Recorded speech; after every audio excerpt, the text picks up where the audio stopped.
Hey, good morning, everybody. Gooey Lawrence here. I just gave Camera Mandy a heart attack. Essentially, we just had a little bit of a technical issue. We weren't streaming to all of our platforms, so I had to go through and close everything out and rebuild it all real quick. But that's why I get paid the big bucks. So our guests are slowly filtering back into the stream. Let me go ahead and add in the ones that are here so far, and then it wouldn't be a great last stream if there weren't a few issues. So. With that, so far coming on in, we have Keith and Belinda. Hey guys, how y'all doing today? Good. Doing fantastic. Awesome. Sounds good. We have two more folks on the way. So we're just going to go ahead and let them filter on in. As we do, I want to go ahead and knock out some Gooey Cube announcements real quick.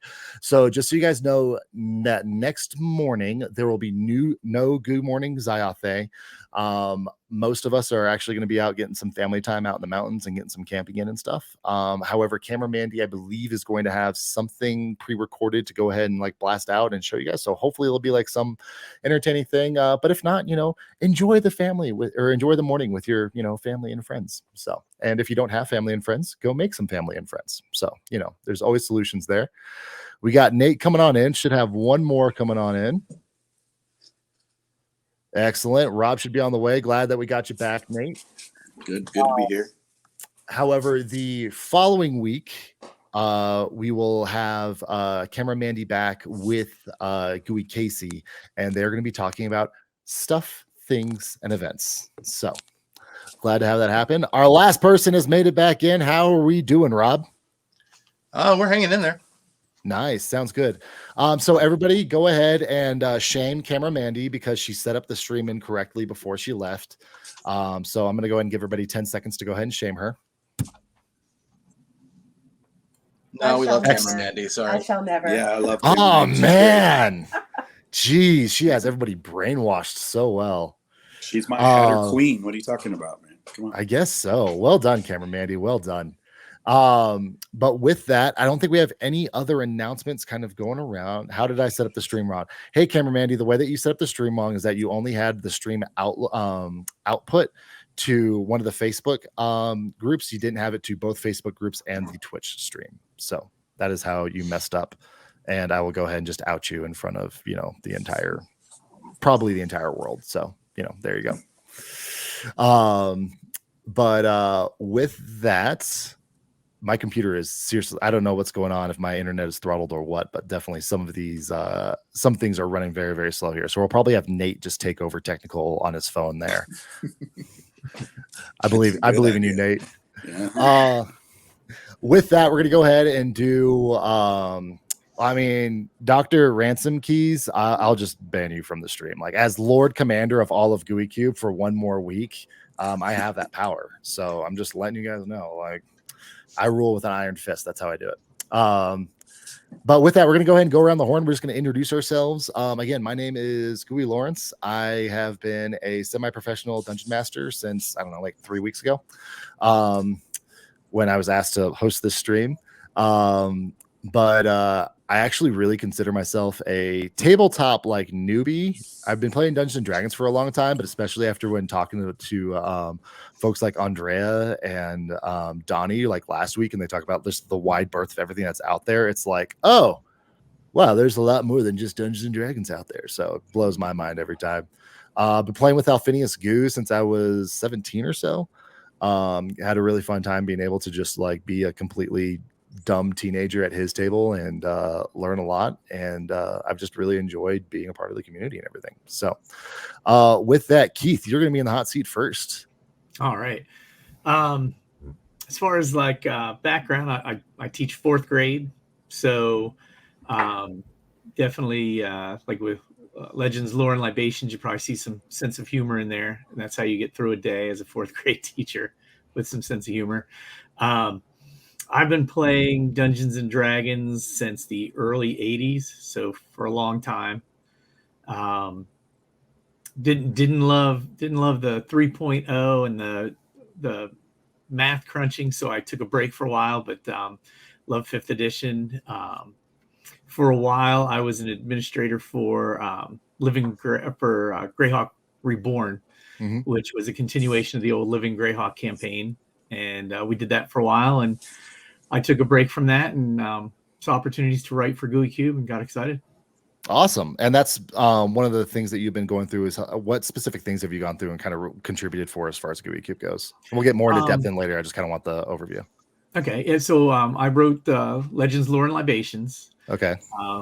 In the different encyclopedias, Tinkerton's Folly is mine. Mm-hmm.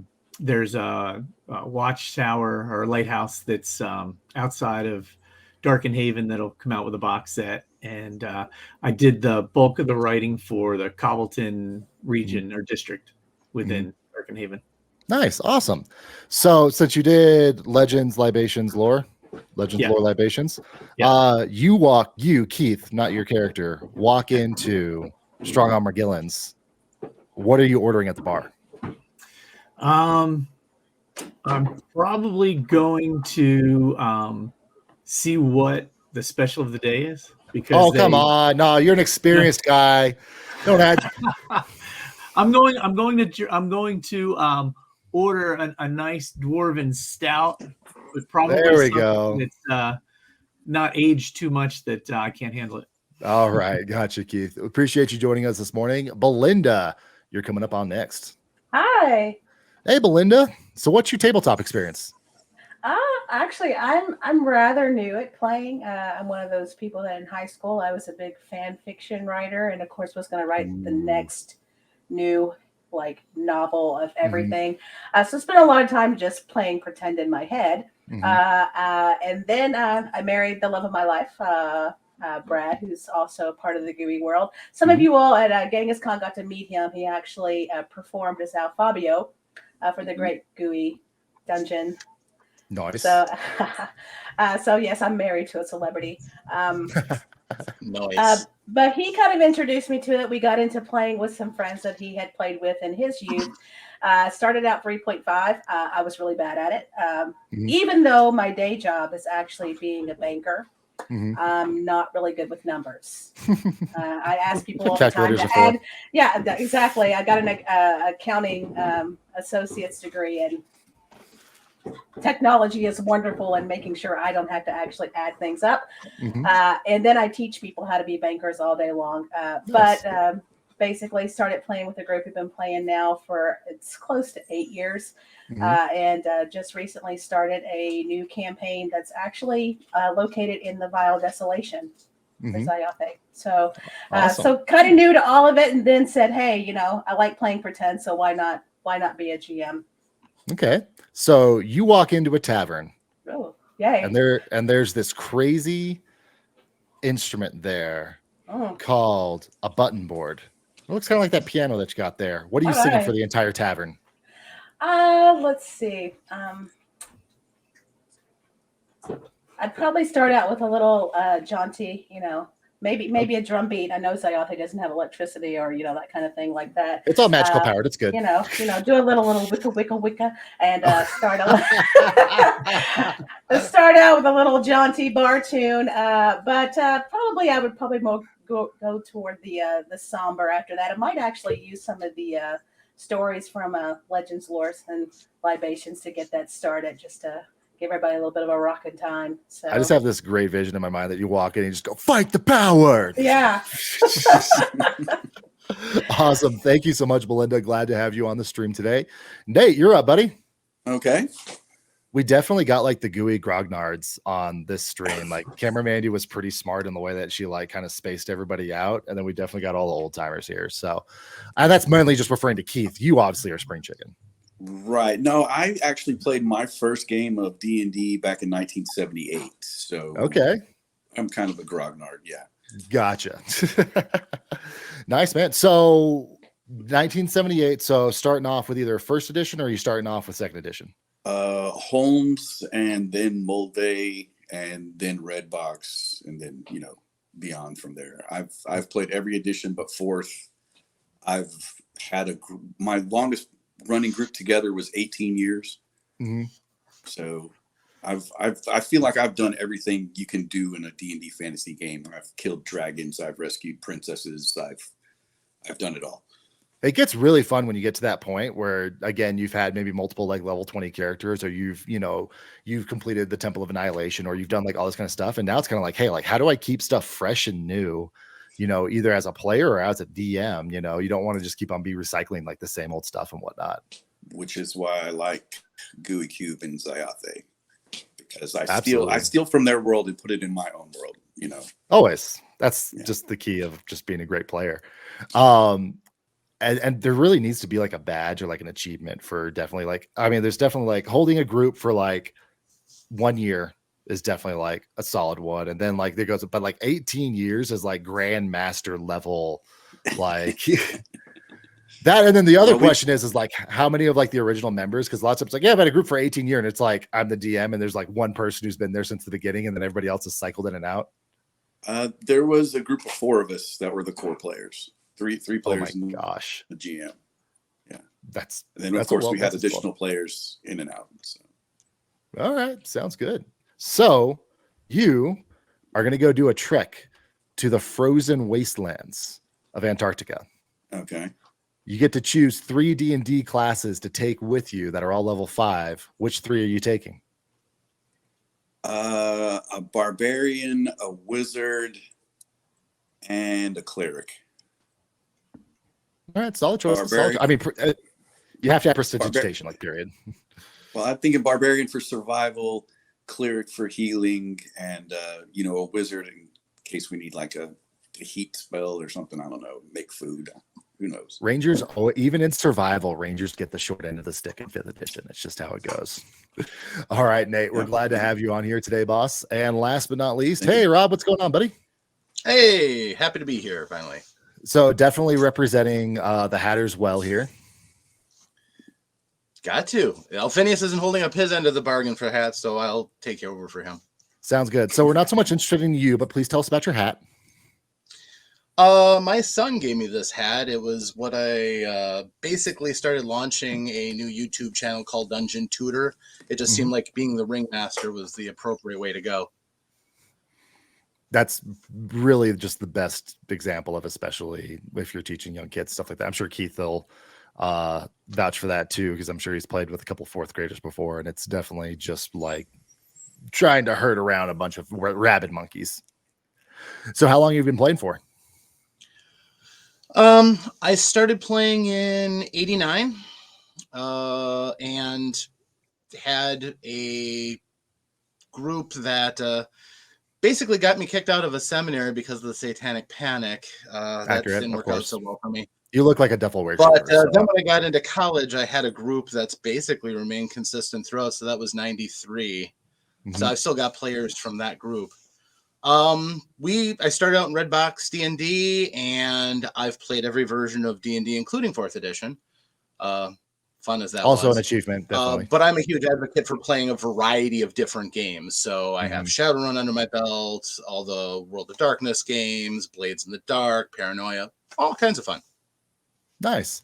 Hey, Camera Mandy, since I think you're watching, if you did this hat, but with like the Gooey logo, like green, probably like white and stuff like that, I would buy it and I would wear it. Just saying it out there. So, Geeky Hoodie made a thing about Gooey hats. I think also like I feel like we could do something from like pins and stuff like that. Just having like Gooey pins and whatnot, like all over, like kind of like Rob's hat and stuff. I feel like there's definitely some ways that we can capitalize on this, Camera Mandy. So since this is my last week and I will be turning control back over to Camera Mandy and Alphinius, after leading Gooey Cube through its 3 most successful weeks in history, getting it on the Fortune 500, I'm ready to step aside and move on to my next project and such. So, Rob, you get to choose one monster to be your house pet.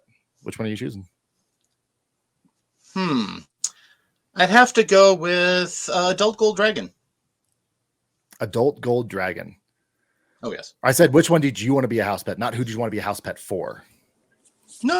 I want he can be a little slow. That's fine. But yeah, Adult Gold Dragon. All right. Sounds good. Keeps away all those door-to-door salesmen, All right. Sounds good.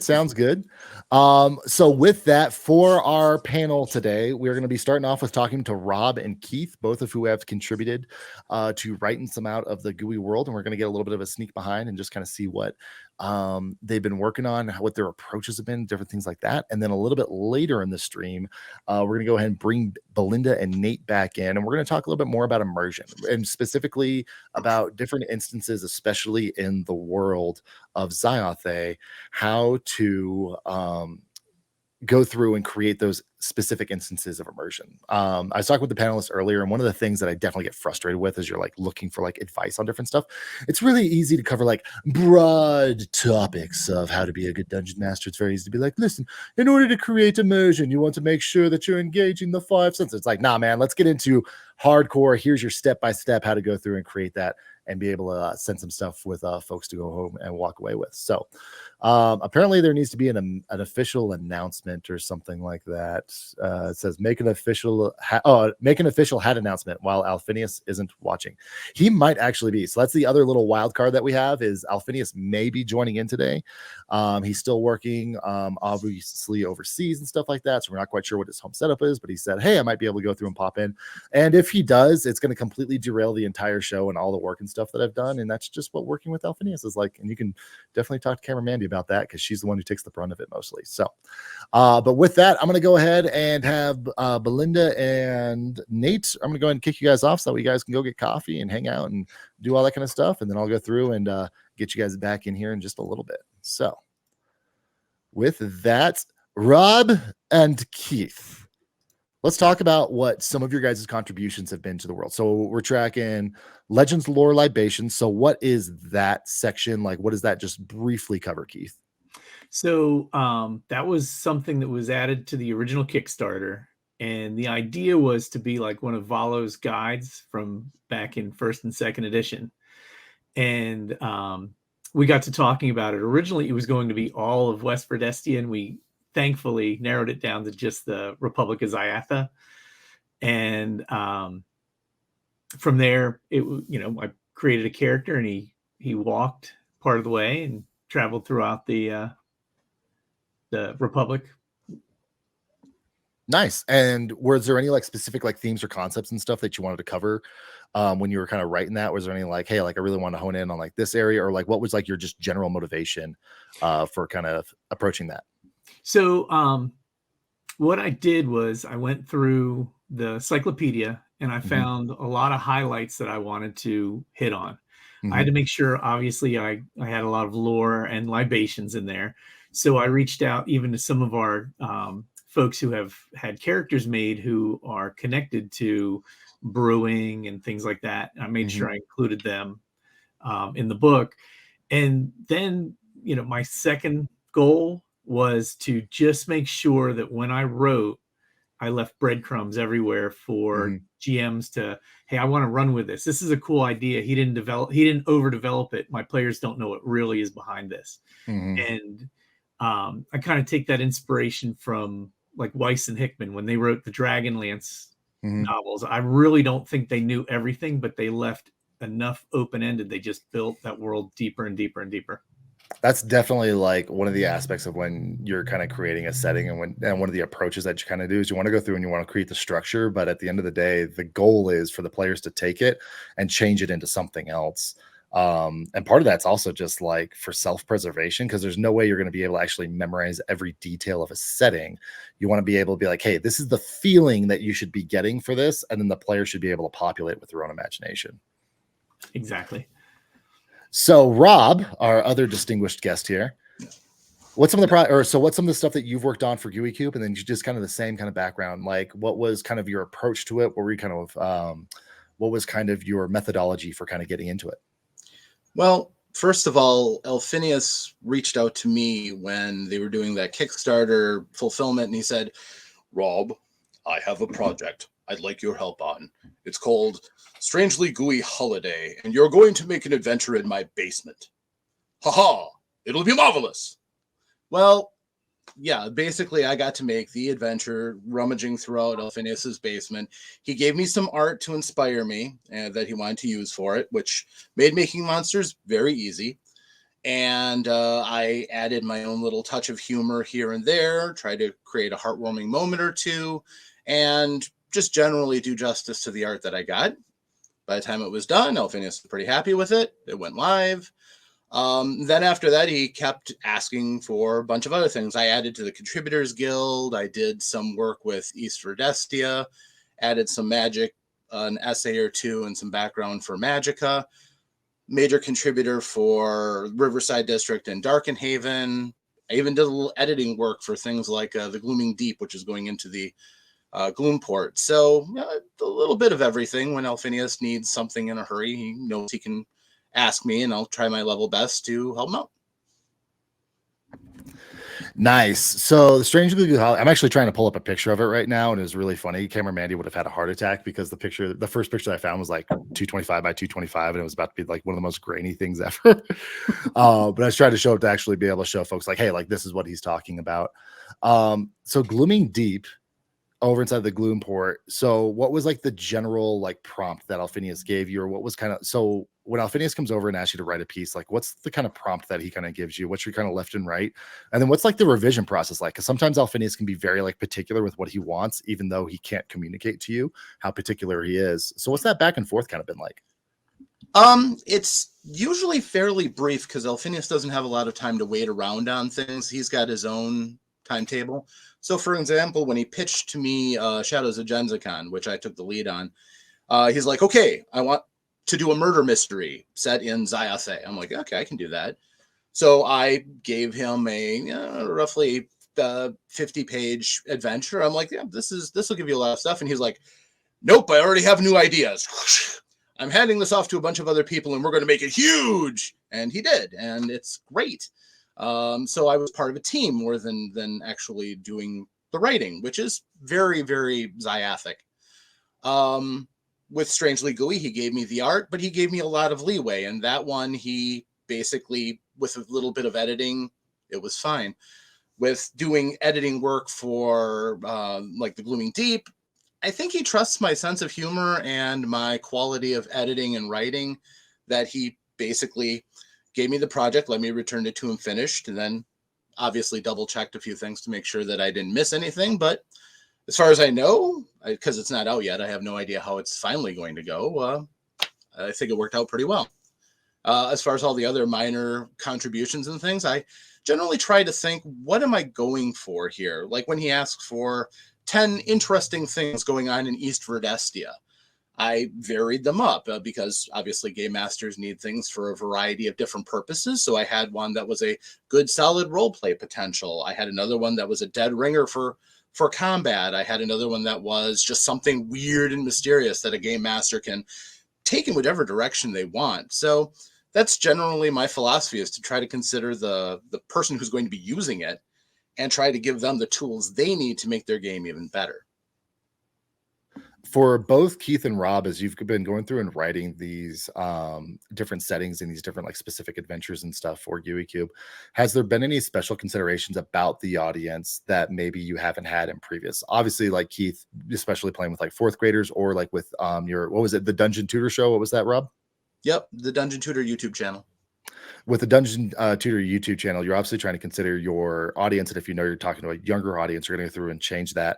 What kind of special considerations have you guys had for the Gooey Cube community in like writing these different settings and adventures? Keith, go ahead. Yeah, I think one of the biggest considerations for me was to make sure that, you know, I got across the strength of the situations without being too graphic. I mean, there's some language and things like that, but it's nothing too harsh. And the idea is, you know, sort of, you know, keep it PG, you know, maybe towards the PG-13 some, because there's definitely places where I could have been a lot more graphic and in detail. And I think that's an important consideration, because you don't know who's going to sit down with it and use it and read it. Well, and then like being realistic and stuff like that, like take the movie Up. The movie Up is a children's movie that the first, you know, opening sequence hits everybody hard, you know, and that I think is definitely a testament to just great writing skill, where it doesn't have to be overly graphic. It doesn't have to be overly either sexualized or violent or anything like that, in order to really convey emotion. Wall-E for me is another great example of that, of a movie that just has great writing, because Wall-E doesn't talk for the first third of the movie. There's no dialogue. It's just you're watching this robot and you're watching the different emotion. And that's something that I think is definitely a difference between somebody who's an experienced writer who can go through and convey emotions, especially deep emotions, not surface level stuff, without having to rely on, I guess, what I like really knee jerk scenes and stuff like that. Well, I mean, you're making me think that I should have had a princess in my writing now, with all the Disney references and the. Well, I mean, that's just for me, is just taking those, that's for me is just the way to help convey, like, hey, like, here's the thing. And that's one of the interesting things that I think is when you got to like really look at your audience and stuff, is you got to look at, hey, how are they going to react to this specific reference? What's their normal reaction and what reaction do I have? If I put a princess in here, what's the normal stereotype of a princess? And you can look at, there's definitely like the more 90s, kind of Disney princess stereotype of, kind of the damsel in dress. And then there's definitely where they've tried to move to, which is kind of being that more like, no, like she's independent, going out on her own adventure kind of thing. Understanding how, when you put a character, especially like a stereotypical character, how that's going to be received by your table or by your audience, and then how you want to lead them to whatever story you want to go to, is definitely, I'm sure, a consideration that you guys think about.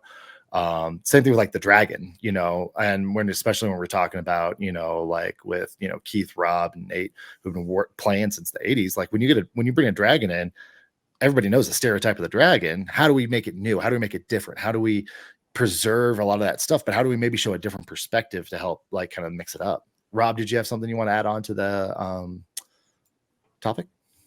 Sure. When I look at what I want to do with helping somebody with advice, especially about Zyathé, I think of what makes the experience special.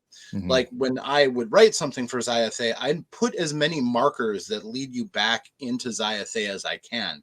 So I would make mention of the gods. I would try to make it as immersive and rich in detail as I can. Mm-hmm. I've seen any number of adventures that are just thumbnail sketches of an experience, but Zyathé shouldn't really feel like that. And mm-hmm. I always put in a little extra effort. And when I do my YouTube channel, I have a sub channel called Masterclass, which I'm currently going over the Darkest Dream right now. And I try to help new game masters, either new to Zyathé or new to game mastering in general, and say, this is a special adventure. Other adventures aren't like this. And these are the elements that you'll have to play with. Mm-hmm. They may seem, very exotic right now, but you'll come to rely on those to really bring your players into the world you're trying to build before them. So I think that's really one of the most important things that I try to add to that, is that sense that the other people don't have 35 years of experience like I do, and try to meet them in a conversational way. Like, this is what you can do. Mm-hmm. These are different things that I've used and that you can try. And when I'm presenting something before somebody, it's like, okay, these are my cards. This is what you have. You can use this, or you can choose not to use this and go your own direction. So that's what I try to do. Oh, absolutely. One of the things to kind of piggyback on what Rob said there is the beauty of this world is that there are a lot of things. Oh, I know what that is, until it hits you, mm-hmm. or until you encounter it. And that's really one of those things that keeps your players excited. I mean, having played for so long, the one thing I miss is the wonderment. Mm-hmm. Like when you start, it's just like, wow, I didn't know that existed, or that could happen. Or I always imagined meeting a griffin or a sphinx and having a riddle, mm-hmm. and creating creatures that are familiar but are very different is one of the gifts, I think, with what mm-hmm. we're doing at Gooey Cube. Absolutely. I think that's a great pivot point to go ahead and bring in our other two guests for the day. Hey, Nate and Belinda, how you guys doing? Hi. Good. So transferring our conversation from talking about just obviously specific Gooey Cube products and stuff like that, is I really want to say, how do you go through and take something that is a familiar type, but how do you make it new for your table, which I think is probably one of the more unique things about Gooey Cube settings, obviously, especially like Alphinius being, you know, one of the guys that, you know, played from right when it started off and everything like that. And obviously just the different contributors, everybody's trying to say like, hey, we want to keep the things that we love. We want to keep a lot of things that are familiar, but now we want to go through and change them. And that's I think that's one of the keys, especially for experienced players in there, to actually get them hooked and get them immersed in. So opening it up to the entire panel, how do you guys go through and take something that's familiar and change it around to make it a little bit more novel? So I think for me, I think one of the things and what's really great about Zyathé is kind of like what Keith and Rob were saying, is that there are a lot of familiar things there, but then you do have to really focus in on the thing that's different. Undead.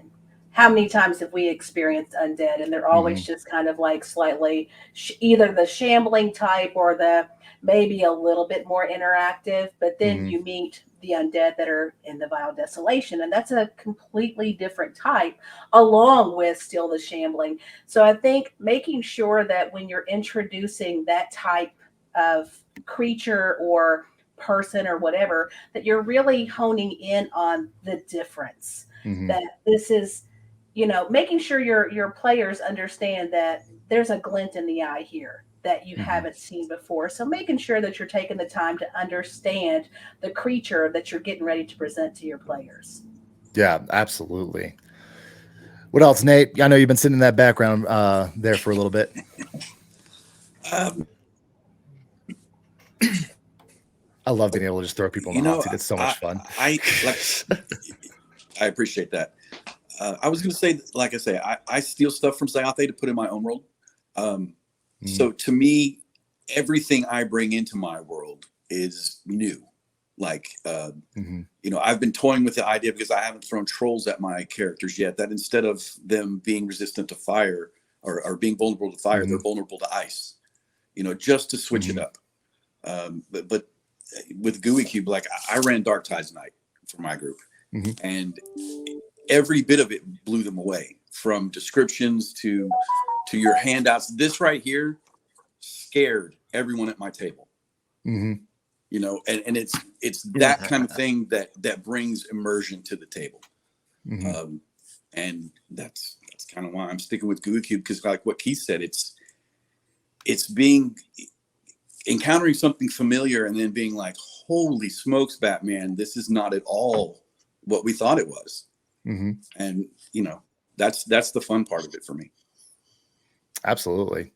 Have you guys had a specific instance in any of the Red Star Rising or any of the different offshoots and stuff like that, where like, what was something that you guys pulled out from Gooey Cube that really just helped immerse in your players and stuff like that?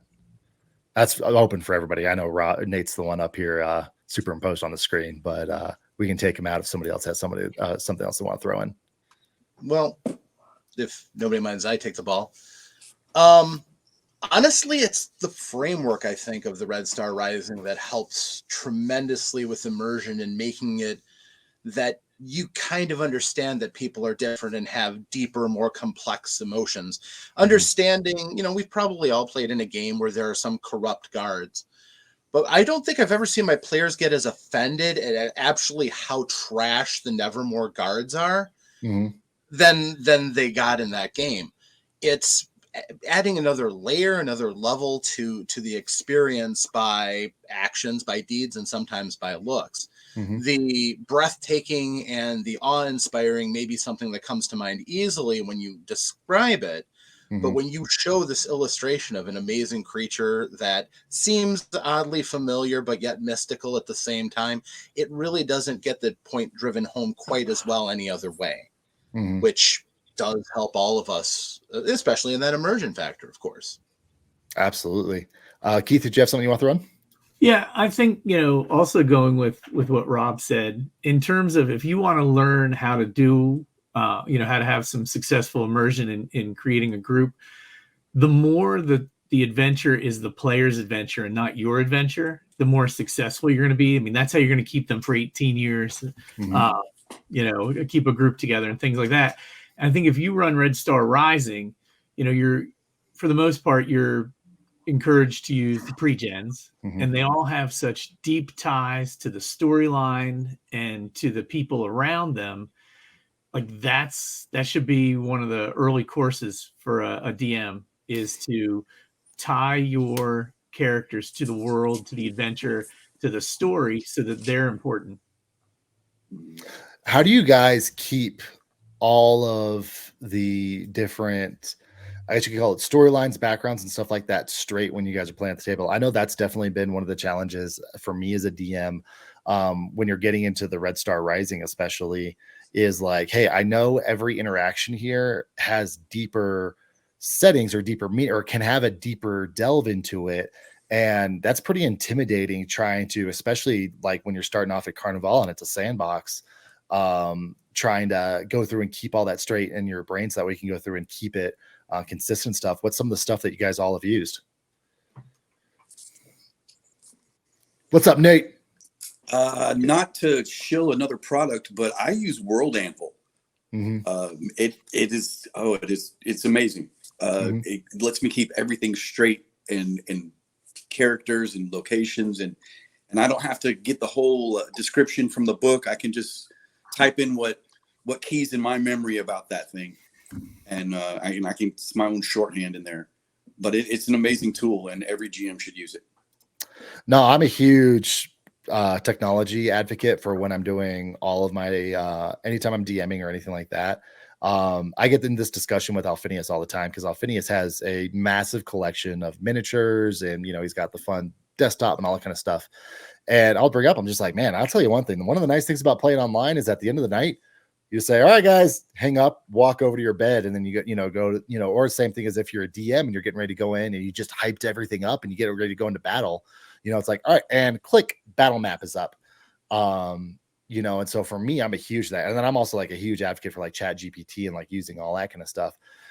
Just as an aspect for me is that like I need so much of my brain, especially, talking about last week with like just mental health and gaming and stuff like that. So much of my brain is occupied by working through some of the mental health stuff, that going over and bringing in, any kind of additive I can to basically allow me not to have to think as much. It's huge for me being able to enjoy it, and then also just be able to present a good experience for my players and stuff. What are some other tools that you guys have used in order to help keep all the many different spider webs of Gooey Cube straight? There are a lot of post-its on my DM screen. Oh, go ahead. Cool. Belinda was talked first. So I do use some programs to try to keep notes. Fortunately, I try to keep in contact with my players too. So I like to just spice it up and ask them a question on a Wednesday at 3:00 in the afternoon. We have a character that was traveling with some folks. I'm like, well, give me names. Who are they? What do they do? That way, again, they're still creating their character. It's not just here's my backstory and now you run with it. It's, well, tell me some more about this. Making sure that they're keeping on track with that, with the character they're creating, because they have to be connected.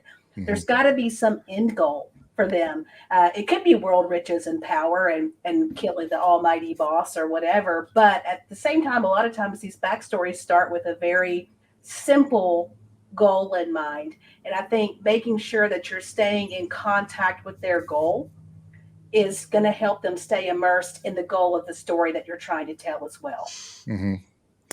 That's so two things. One, if you want to be an amazing player, not a good player, but an amazing player, help build the world with your GM. And the example of that is, hey, if you're looking for directions to something, say, oh, my character, hey, I call out to the guard that's over there. Hey, sir, excuse me. You just created that guard for the DM.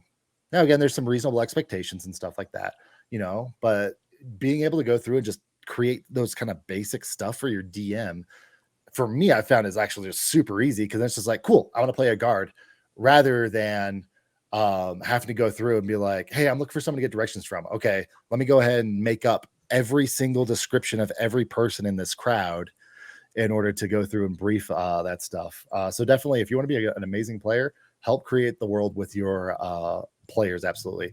I forgot my second point, so I'm going to let Rob go ahead and talk.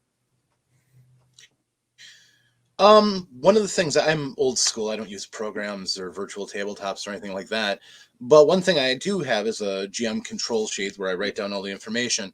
And what I do is when we're getting ready to go into another chapter of the campaign, I look at all my characters' goals because they use the pre-gens. So I know what their goals are and where they've come from. And then I seed through different things to those at various places. Like in chapter 2, there's a big, I don't want to point spoilers out, but there's a ruin the characters explore. And one of my characters is Ventov, the dwarf. He's a dwarf of the dwarves, as well as being Hanataz. And so I basically just say, okay, he's looking for this. So I'll take this element that wasn't written in the story and I put it in to kind of spur that and to feed that desire. And I find my players just pounce for that, looking for these Easter eggs that relate to their characters. Sometimes it's a whispered word they almost heard or an item that seems to link, and that seems to whet the appetite quite well. Nice. Nate, Keith, you guys got anything you want to throw in? No. Nice.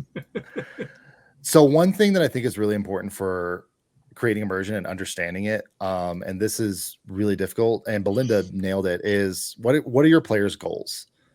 So my question to the panel is, how do you figure out what your players' goals are? Also, how do you help create goals for the players? I've definitely, one of the groups that I run right now, it's a very low, it's just like, hey guys, let's just get together and like drink and have some fun and just play some D&D.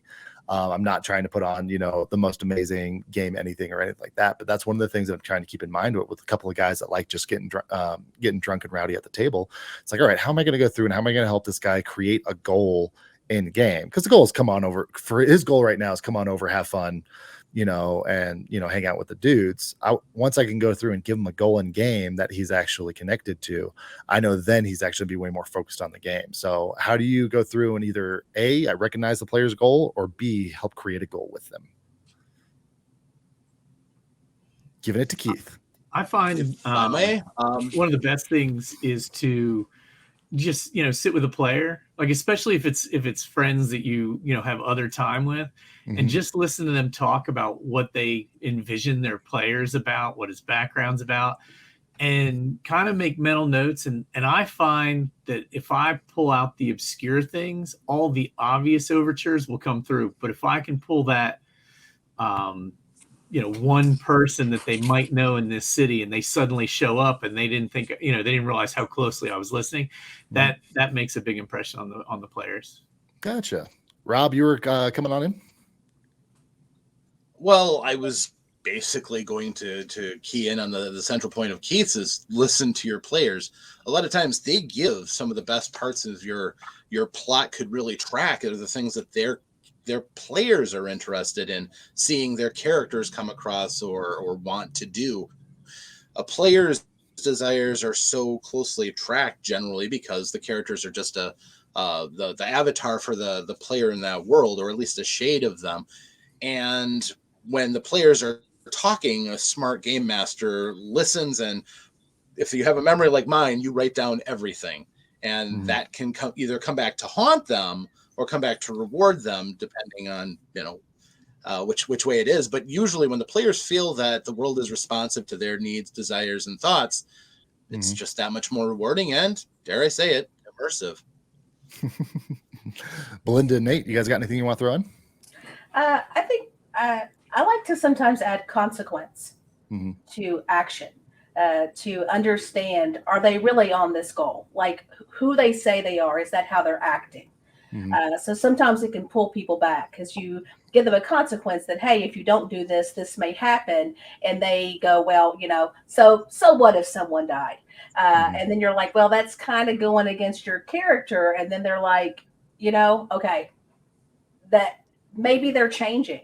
So maybe, because I think sometimes we can write the story, we can have something, I'm a rogue that believes in this or whatever, and then you start playing, and now that character goes in a completely different direction.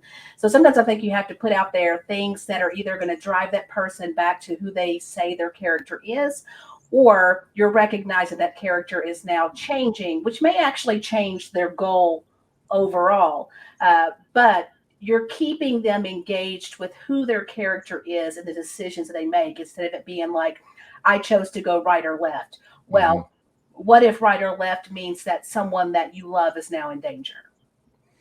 No, absolutely. I think the other thing that's really important and what you kind of keyed in on is helping like paint things as black and white. Cause especially with how many, with video games really take away a lot of the consequences for actions and stuff like that. You can go over and you can kill a town guard and nothing happens. You can go over and you can kill a shopkeeper and nothing happens and stuff.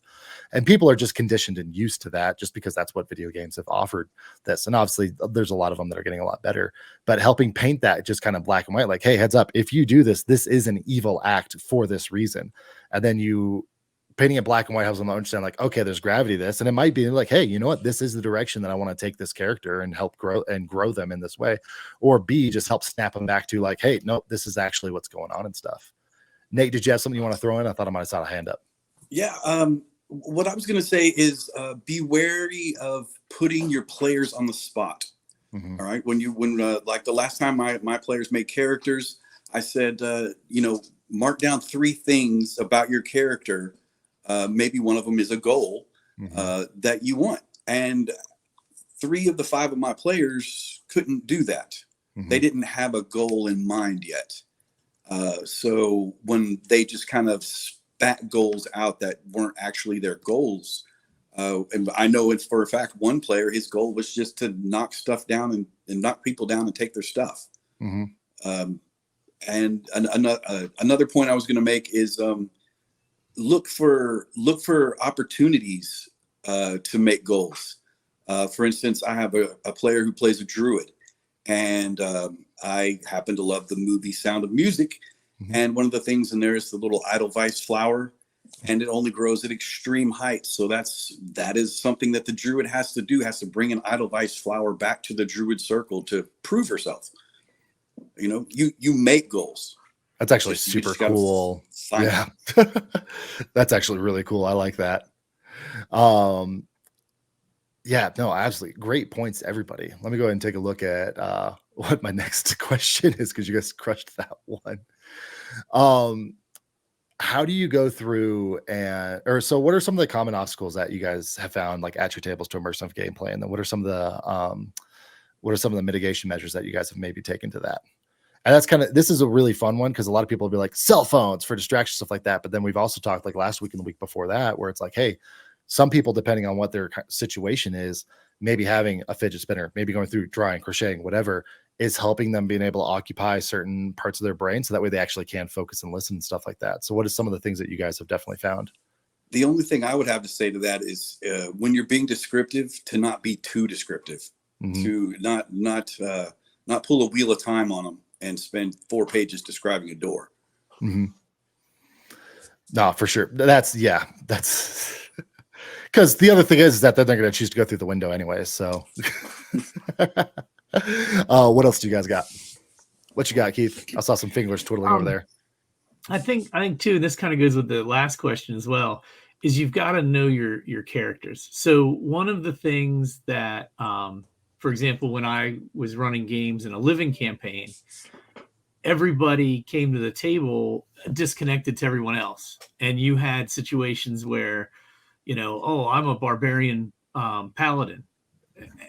When and how in the world did that ever happen? So do you have players who are story immersive, or they just want to wear every class or their race as a gadget? Like, this is my utility belt and it says I can do everything.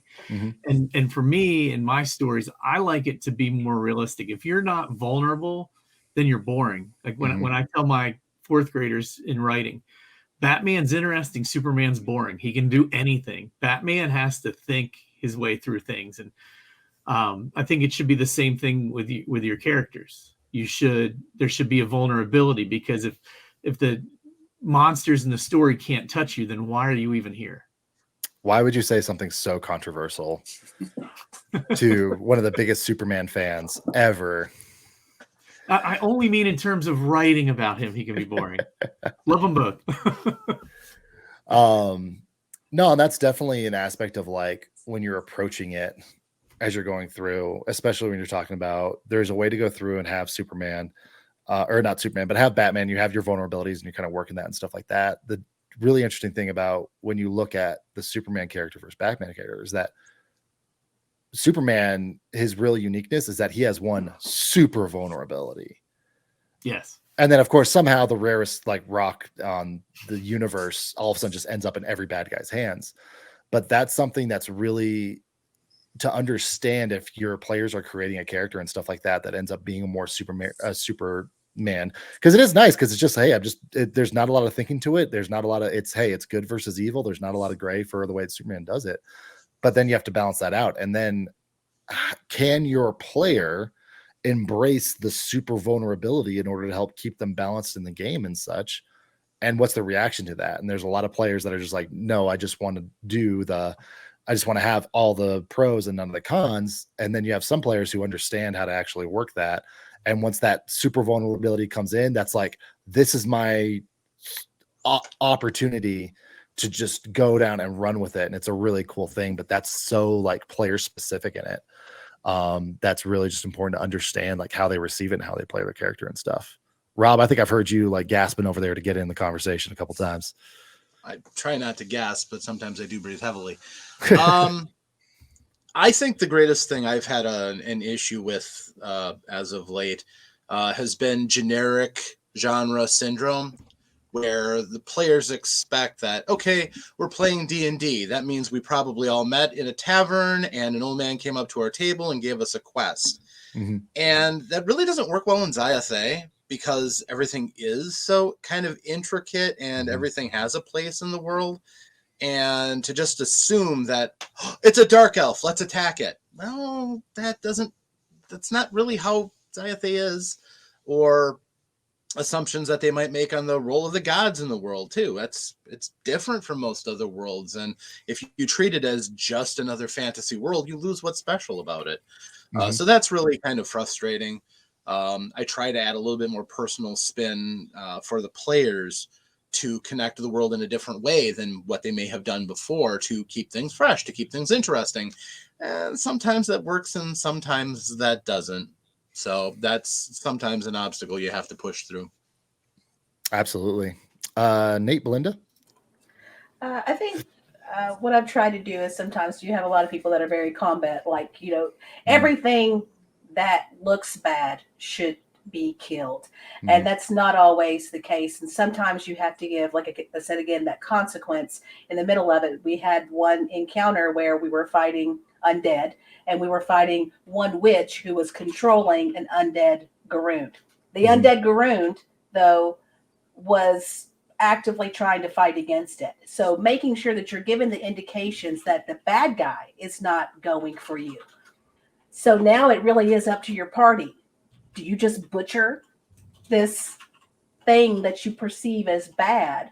Or do you hinder some of your actions to try to figure out the situation? So again, you're changing up combat where it's not just whack, whack, whack, spell, spell, spell, and then hope that all of your party is standing at the end of it.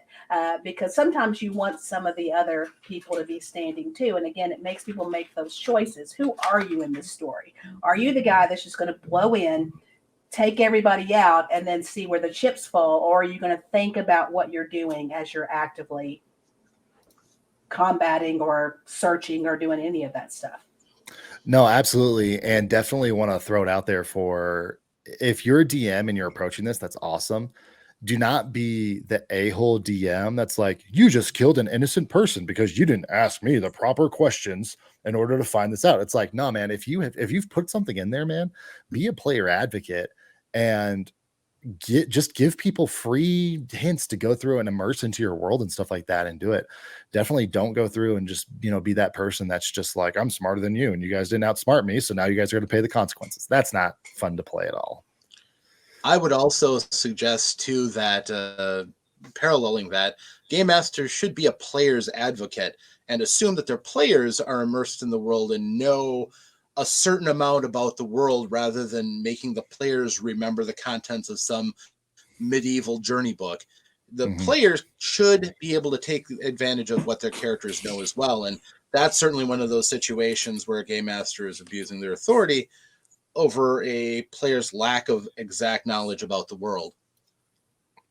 No, absolutely. And that's something that I think you just have to be, I don't know if it's just like proactive or compassionate about and stuff when you're going over and when a lot of times your players will get paralysis or analysis paralysis because they just don't have enough information, and it's going to be exhausting for you to go through and create enough information to engage their five senses to make a decision in that.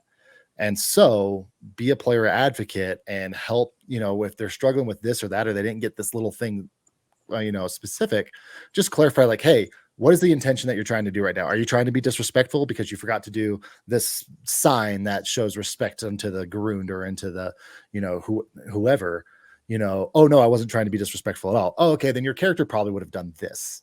And just helping to go through and help give them those options and stuff. As we get kind of towards the end here, there is one question that I want to go ahead and kind of wrap up with from Randy Price, 2KG. How do the panelists deal with problematic players who sometimes try to derail the game? I'm going to go with Nate. I feel like Nate has great insight on this. Well, there's several things you can do. I mean, do you want to keep the player? If so, if you're not, well, you just kick them out of the game. But if you want to keep the player, you try to figure out what it is that they're, the whole point of their derailing the game. Why are you wanting to go off the tracks and go kill this grandma instead of rescue the princess? What's the point of that? What are we doing? And talk it out of game. Because it's communication. I think someone said before, Belinda maybe, was communication between your players is key. So. No, absolutely. Keith, what you got, buddy? I think too with those players, you have to. I mean, I've asked players before, like, are you obligated to come to this table, or do you want to be part of the story? I mean, maybe not quite that blunt, but it amounts to that. If you're fighting against the story, why exactly did you bring your dice this week? And the other thing you can do is when they try and derail it, go that direction and just make sure you have a way to maybe have a consequence for those actions where they're trying to derail that leads you back to the story. You might end up with a player that's even more tied to your story than you planned originally if you handle it in a way that steers them back. For when I've played with kids before and stuff like that, I'm sure you have experience playing with your fourth graders and stuff. One of the things that I've noticed, I always have a GM character that I'll go through and put in. And normally I'll have them be like a paladin or a cleric. And the goal of that is like, hey, if they're not going to be super combat effective, because at the end of the day, there's a lot of players that get so much fun, a lot of their value to the game based off of their abilities in combat. So I don't want to go through and bust out like, a sorcerer or something like that and be getting killing blows and stuff. And it gives me the abilities like, hey, if somebody needs a heal, if somebody needs this, I can go through and bring it out. But I'll generally make them like, if it's a level 2 party, I'll generally have them be like a level 5 or 6. Because I want to be able to make a difference if it really needs to. And I had one player, one of the kids wanted to fight one of the other kids, and the dwarf that had hired the whole band was like, no, I'm not. If you're going to fight anybody, you're going to fight me. And he was like, okay, sure. And he didn't know that it was a level 6 paladin. So I was like, cool. Paladin goes through, rolls, hits, adds smite, goes through and brings you down within a one hit point right there. And then all of a sudden the kid's like, what I did then was actually really important. Was I was like, hey, the dwarf goes through, extends out his hand, picks you on up, says, hey man, I understand. Sometimes we get heated when you just need to go through and work through it.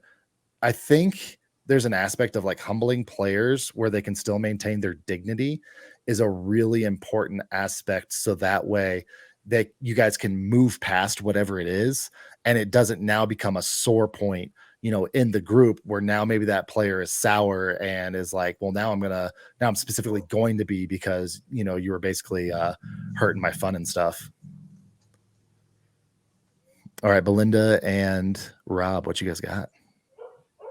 How do you help keep your players from, how do you help players not derail it? Belinda? So, I mean, I agree with what everyone else has said. I think give it, again, given a consequence.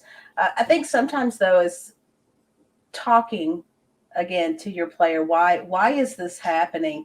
And sometimes you have to take the focus off of them, because sometimes people that are derailing, it's because they want the spotlight. Watch me lay chaos to everything that's happening. And sometimes it's like, okay, is there something I'm not understanding about your goals and your backstory that you feel like this is causing you to be, I'm going to fireball everybody that I come in contact with. So sometimes it can be letting that spotlight kind of filter off of them for a bit. Like, we're not going to give you the stage for this. This is not how we're going to engage here. So you put that focus back onto the other players so they can kind of see, this is not how I'm going to run it. You're not just going to come in here and steamroll everybody else and get that spotlight.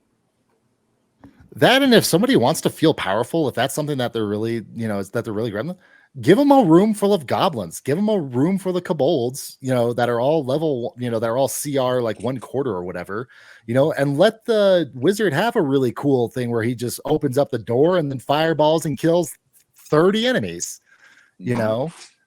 Let them let them have some cool aspects of that. And then the other fun thing is that then you also get to have a learning moment later on when he doesn't have a level, 3 spell slot, because they wanted to, just go through and have that. So that's definitely an aspect where if you have a player that's maybe basically acting out for attention, I guess we could probably call it, like sometimes going through and saying, okay, cool, I'm going to go ahead and give you the sun's laser beam ray of attention right now.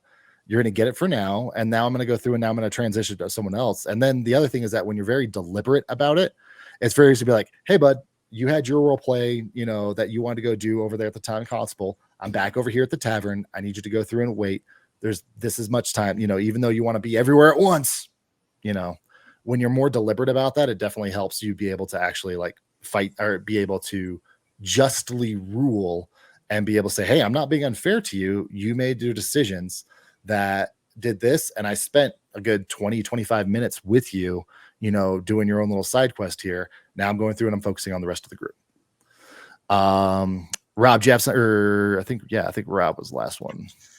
I find that when you work really hard at involving all of the players' characters from the very beginning, the session 0, get everybody lined up going in the same direction, understanding the circumstances, understanding that the world will have consequences for their actions, that everybody kind of has a united purpose, or if their purposes are different, find common grounds, give bonds to different people so they'll want to stay together, want to work together, and see their final goals realized. Give concrete goals that are reachable, and when they've satisfied that, have something else that opens up a door when they get to that point.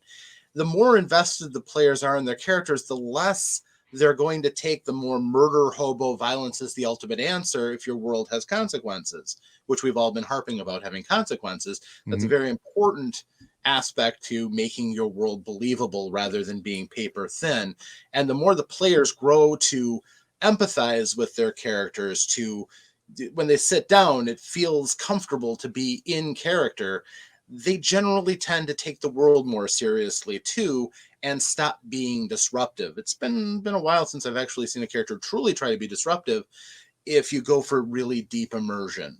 And that ultimately seems to be, but also you also have to be fair about it too. You can't just, you're acting out of order this time. No, if everybody is always under the watchful eye of the law, or everybody is a part of the family involving, if you screw around, the family will shun you or let you know you're really acting up. That's all part of keeping your players, first of all, loving your game. And second of all, they won't want to be a problem. And if they really do, if they absolutely cut off any ties and refuse, then they're not playing with you, they're playing against you. And I think we've all discussed what happens there. Absolutely. Does anybody have to run right now? Or are we able to keep the conversation going for a little longer? I'm fine. Yeah. Okay, so first of all, apparently there's like a big discussion that I said kobold wrong. Okay, does somebody want to tell me the right way to say it? Kobold. Yeah, kobold. What you got, Keith? Kobold. Yeah, kobold. What am I saying? Kobold? Yeah. All right. The reason I know it as kobold is because I remember like at 4 years old playing Baldur's Gate, the old second edition video game, and that was just how I read it and just did it. So, it's very medieval. You could have What's a up? cabal of kobolds, but otherwise it doesn't work. I don't know, that's how I say it. And Baldur's Gate 2 is just a little That's preach out fair. here. Baldur's Gate 2 is one of the best games. That's definitely, I'm agreeing with Paul Hostler in the game. I definitely wish, I think Donnie is in the chat. I think he's been trying to confuse or distract me the entire time. He definitely, one of the questions they had is like, hey, how do you can't really boot a player from a convention game. And I think Donnie responded back. He's like, yeah, you absolutely can. Definitely the steps I feel like for booting a player is once you start off your game, you need to set out what your boundaries are and what you're clear, like, hey, here's where my lines are at. Absolutely, there's going to be that might have not been 4. It might have been a little bit later, but anyways, the setting off your boundaries and setting off what your hard, like, this is what they are, is going to make it much easier to be able to make that decision of like, hey, I got you, Rob.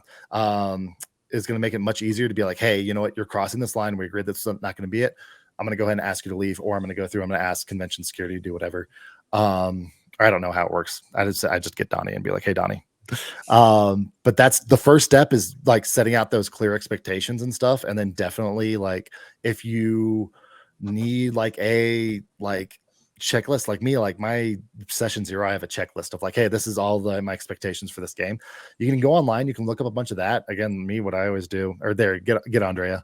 For almost everything now, if I ever need a list, I just go into ChatGPT and I say, hey, I need you to go through and create a list of agreed upon rules for us playing Dungeons and Dragons at a convention area, and what will result in you having to leave it.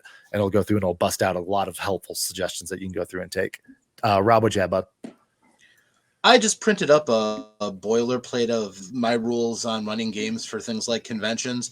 And as in my experience, there's not a single one that if somebody is being disruptive to a game, they can't just walk away. Maybe they'll get a refund, but they can't be ejected from a game. So as long as everything is stated clearly, this is what's going on, it should be right along with people's use of things like safety cards. Expectations are important to have for everybody's protection, yourself and the other players. No, absolutely. And that's, for me, if I had a player that was maybe like running the line, first of all, like, I'm very confident in just being like, hey folks, I'm not a fair GM. Like, I'm absolutely going to be biased. I only have the input that I have from the position that I am. And unless you communicate to me that you have, a specific, any of this stuff, I can only go with what I have. And so if the first thing I'll do is validate like my viewpoint, if we're playing and we take a little break and I'm like, hey, is this player like, really struggling, if there's somebody in there that I trust, or someone who's like, you know what, Nate's been playing for, 30 something, 40 something years, 100 something years. I might go through and be like, hey boss, can you verify, like, is this person like kind of derailing stuff? They're not making it fun. And I might go through and just get a second opinion to verify, make sure that my feelings are valid. And once that is done, then I'll go through and say, okay, hey, I'll go through and just pull that player aside and just say, hey, we're on break right now. I need to talk to you. This is the perspective of what is coming across that I'm going through. It's not making it fun for me it's not. And a lot of this comes from me. It's just, hey, you're not making it fun for me. So I'm going to ask you to stop with this behavior. Or else I'm going to ask you to go ahead and leave the table and stuff. It's very hard to be able to be that direct. It helps the fact that, I'm a 6'2", it's very easy for me to go to a table and be able to very much control that. If you're like a smaller, especially like a female, like Camera Mandy, while she absolutely has no problem telling off any dude, regardless of how big they are. There's definitely, some aspects where that can be more intimidating for someone like that to be able to address somebody. And so definitely like take some practice with that. And that's where having somebody else at the table to verify, like, hey, am I interpreting this right? Okay, cool. Would you mind going through and helping me, address this player so we all can have fun? That's definitely one of the ways that I would approach that in a con setting. And then the ultimate thing is like, hey, be respectful. And if you call it out and they're like, oh, you know what? I didn't either. Like, hey, if it's just like, hey, like, yeah, I realized I was doing that. I can go through and stop if I can stay at the player. Then be like, cool. Go back and continue playing and stuff like that. I think that there's an aspect of that where you definitely need to make sure that you give everybody an opportunity to be respected and have their dignity as you're addressing issues at the table. Coming from 4'11" dwarf stature here. Hit it, Belinda. And leading classes is that sometimes, you know, I have to be that person, because in class I'm trying to be engaging. It's just like a GM. I'm trying to be engaging. I'm taking you on the story of banking. It's so fascinating. But, you know, you can have people that don't even realize they're derailing. So I think having that initial conversation, like, you know, are you enjoying class, or, you know, is there anything I need to go over against? You're kind of like taking that moment, like when you go on break, to say, hey, what's happening here? And then sometimes they'll be like, oh no, I'm fine. And then you're like, well, this is what I'm noticing. Because sometimes then they're like, oh, that's what I'm doing, or they become very conscious of it, so that they understand that going forward, that's not going to be what's going to go on in class. Because sometimes people just don't understand their own social cues that they're giving out. I know that doesn't exactly relate to playing in game, but I think sometimes is that it's having that conversation to be like, hey, so this is what I'm seeing. And then if they can see it from the same point of view, like, oh, I didn't realize that that's what that looked like, or that's what that's doing to the table. You know, sometimes I don't realize is that when the other party members start to be quiet, they're out. Like you're taking them out of games. So as much as you're having fun blowing up the world, your other teammates are not, and now they're disengaged and not enjoying the world. So I think sometimes it's making them aware that they do have an effect on how others are also enjoying and engaging in the game. And that's something that definitely, like, as a society, emotional intelligence and then also just self-awareness are two things that have been really difficult for people to develop, especially when you're talking about the just online stuff. And so that's where, if you are a really experienced, you know, DM, and especially if you, you know, last week we were talking about mental health, that if you have that experience with mental health and stuff, just helping be able to cue someone as far as like, hey, again, respectfully. And this is where I get very like logical, like, hey, if you are doing something, regardless if you're having a panic attack, if you're doing whatever, and it's derailing the game, the point of you guys being there is to be able to do the game. And so I absolutely have respect and absolutely want to go through and be as facilitating as possible for everybody. And that's where approaching somebody and just being like, hey, respectfully, like, hey, just so you know, like, this is going through and it's taking away from our gaming experience. You know, this isn't a personal attack against you, but we need to figure out how we can go through and continue having a great gaming experience, and then see if we can go through and come up with some facilitating measures to help you out with this as well. And that's just something that I think is really important, just to understand like your purpose for being there. Keith, what you got, bud?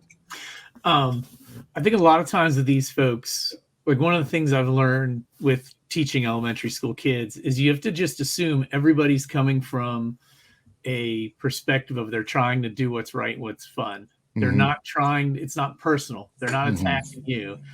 And if you tell them, especially at a con, hey, I think you've got some really cool ideas, and if you were in my home campaign, we would go all over the place with this, but we've got 4 hours to accomplish this goal, and that's what we need to do. And I'm not taking anything away from what you're trying to do. I don't believe you're trying to blow it up, but we need to make sure we can keep everybody engaged. Can you help me do that?